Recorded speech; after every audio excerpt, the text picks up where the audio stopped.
Olá e sejam muito bem-vindos a mais um vídeo. Cara, quanto tempo faz que não tem simplesmente aquela speed art saborosa, aquela speed art clássica, né? O formato de processo de arte acelerado que tá aqui desde os primórdios do YouTube, né? É uma coisa que com o tempo meio que foi se perdendo, sabe? Esse formato de vídeo onde você simplesmente tem o processo de uma arte e o cara falando mais ou menos como é que ela foi. É uma coisa que eu deixei de fazer tem um bom tempo e também que vários outros canais do YouTube acabaram, né, com o tempo não fazendo tanto esse estilo de vídeo, né? Acabou se restringindo a somente alguns canais fazerem speed art hoje em dia, né? Ou speed paint, como você preferir chamar, né? Mas é sempre bom a gente voltar aos primórdios e relembrar como é que é essa sensação saborosa de você ver um conteúdo onde você vê simplesmente o processo de uma arte, né? Uma coisa sempre boa da gente dar aquela relembrada de vez em quando.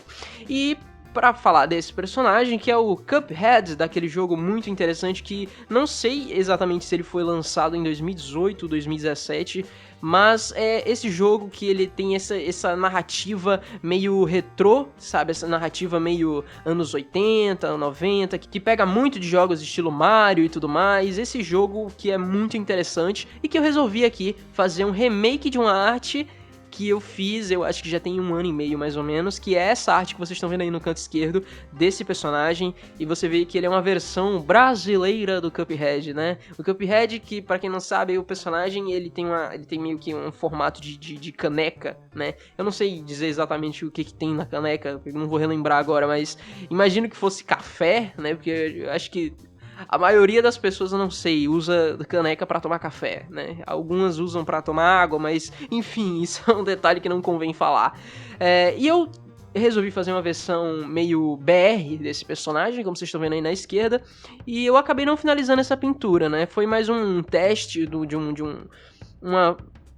foi mais, na verdade, uma tentativa de fazer uma pintura digital utilizando line art e utilizando luz e sombra ao mesmo tempo, né? Como vocês estão vendo aí na esquerda, esse personagem foi bem no início de quando eu tava começando a mexer com pintura digital, sem fazer a utilização de traços, né? Era a primeira vez que eu tava tentando realmente entrar de cabeça nisso, e vocês veem que é meio que uma arte que representa um período de transição ali, né? Você vê que o personagem, ele tem uns volumes acontecendo e tal, porém, ele não tá 100% ainda na pintura mesmo, né? Ele ainda faz utilização de traços, de elementos que são muito tradicionais do tradicional, né?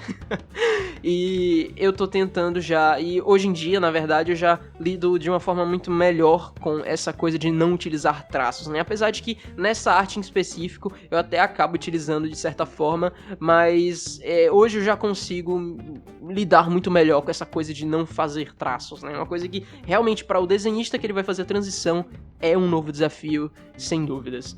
E bom, como vocês estão vendo aqui na direita, eu tô fazendo aqui já, aplicando as cores base nesse personagem. Eu desenhei esse personagem enquanto eu ouvia o audiodrama iZombie, do Nerdcast, aquele que tem o Guilherme Briggs, que ele tá num apocalipse zumbi muito louco no Brasil, e aí, cara, é uma experiência incrível, então fica já a minha recomendação aqui pra você. Ouvir o audiodrama iZombie do Nerdcast. Você pode ouvir ele enquanto você faz um desenho, você pode ouvir ele simplesmente, sei lá, deitar na cama, botar os fones e ouvir. É muito bom, é uma experiência, assim, sensorial, entendeu? Se fosse pra descrever de uma forma assim, é uma experiência muito massa. Então, mas na verdade isso aqui não tem nada a ver com desenho, eu só queria realmente passar essa recomendação aqui pra vocês.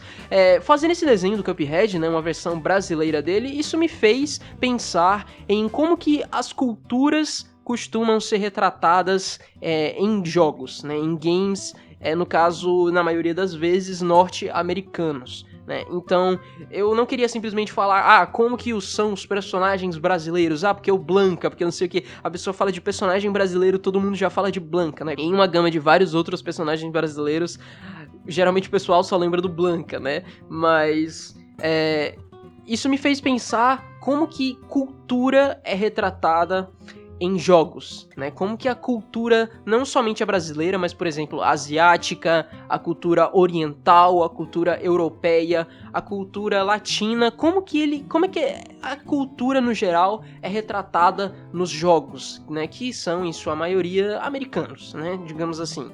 E isso me faz pensar que quando a pessoa tá tentando retratar um personagem, ela geralmente vai, né, sempre pegar os elementos mais marcantes daquela cultura. Ela vai puxar, por exemplo, ali como eu fiz, troquei a caneca que era pra ser uma caneca de café, eu coloquei uma caneca de cerveja, né, pra tentar trazer uma coisa um pouco mais brasileira, se bem que a cerveja não é uma coisa que o Brasil inventou, né, é uma coisa que inclusive tem culturas que realçam isso muito mais, né, culturas viking, culturas nórdicas, por exemplo, realçam a bebida, o álcool de uma forma muito mais enraizada do que o Brasil, mas eu acho que as cores sabe, que a bebida traz, você já se lembra daquela mesa de bar skin, sabe, você já se lembra do seu tio bebendo cerveja de noite do lado de fora do bar, ouvindo brega e tal, e isso é uma coisa que já traz um cerne meio brasileiro, né? Fora essas faixas meio amareladas, trocando entre tom verde e amarelo que eu decidi usar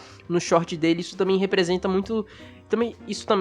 de uma forma muito interessante a cultura brasileira, né? As cores do Brasil e tudo mais. E vocês podem perceber também que eu optei por substituir o sapato do personagem, né? Que no caso eu resolvi substituir por um chinelo. Eu acho que isso também representa muito, de uma forma muito mais interessante, essa nossa brasileiragem, né? Digamos assim. Bom, e esse vídeo, ele é basicamente isso. Ele não é muito pretensioso, ele não é muito ambicioso. É simplesmente o processo de uma speed art. Eu pretendo fazer formatos de vídeo um pouco mais elaborados, trazendo uma coisa um pouco mais criativa, digamos assim, porque speed art é um conteúdo que ele é relativamente mais, eu não vou dizer mais fácil, mas ele é um pouco mais automático de você produzir, né? Você grava simplesmente o processo do seu desenho e depois você faz uma narração acerca do que você fez. Então ele é um processo que ele é mais...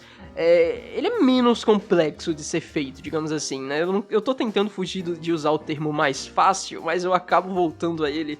Mas é mais ou menos isso. Eu pretendo trazer formatos de vídeo muito mais elaborados, fazer umas coisas que eu já tô na mente há bastante tempo, mostrando também o meu processo de outras artes de uma forma um pouco mais diferenciada, discutindo também sobre essas questões de como que a cultura ela é representada em jogos, em filmes, em animações, falando sobre não somente o desenhar em si, mas falando sobre a questão da arte no geral, né? Eu tô tentando trazer essa coisa mais artística pra esse canal e não simplesmente ser um canal de como desenhar e tutorial de... E eu tô tentando trazer uma coisa um pouco mais reflexiva pra esse canal. E eu espero que vocês gostem dessa fase. Eu acho que vai ser uma coisa que vai ser, no mínimo, um pouquinho interessante, né? Então eu vejo você no próximo. Valeu!